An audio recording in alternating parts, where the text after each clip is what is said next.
Recording by Avai in October 2016. Secresy, or The Ruin on the Rock by Eliza Fenwick. Volume 1. Letter 1. From Caroline Ashburn to the Honourable George Valmont.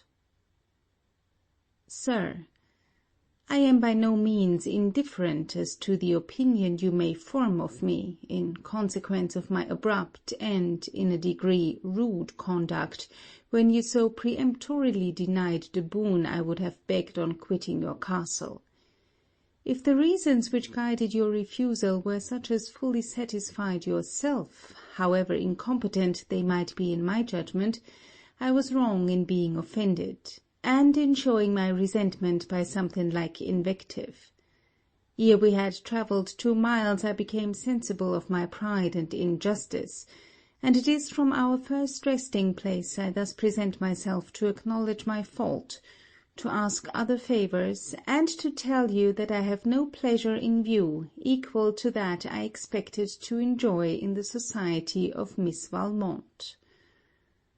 But though you denied me the charm of associating with your niece, you will not also refuse me her correspondence. A letter, sir, cannot waft down your drawbridges. The spirit of my affection breathed therein cannot disenchant her from the all-powerful spell of your authority. No. And you surely will not forbid an indulgence so endearing to us, while unimportant to yourself. Already I feel assured of your consent, and, with my thanks, dismiss the subject.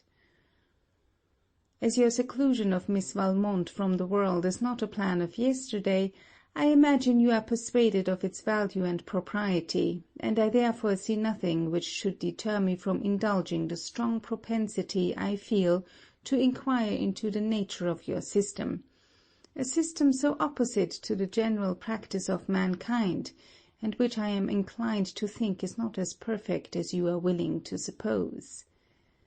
Remembering your contempt of the female character, I am aware that you may possibly treat this part of my letter only with neglect or disdain.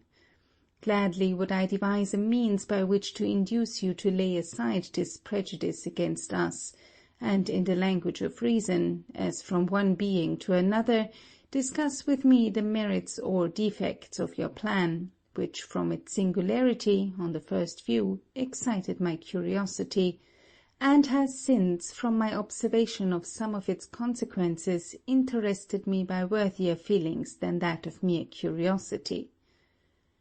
If Miss Valmont's education, treatment, and utter seclusion were most valuable for her, why should she, yet so young, and removed from the common misfortunes of life, why should she be unhappy?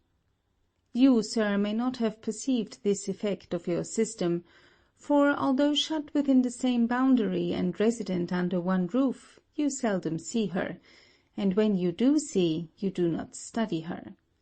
I believe I know more of her mental temperament in our 7 days' intercourse than you have learned in 7 years, and I affirm that she is unhappy.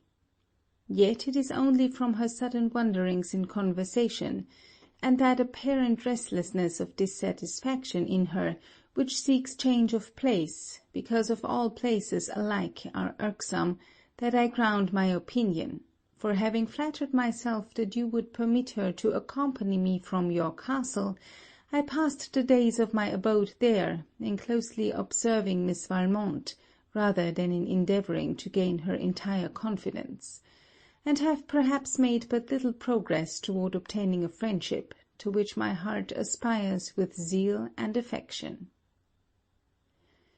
In the hope of a speedy and candid answer from you, I remain, sir, your well-wisher and humble servant, Caroline Ashburn. End of section 1.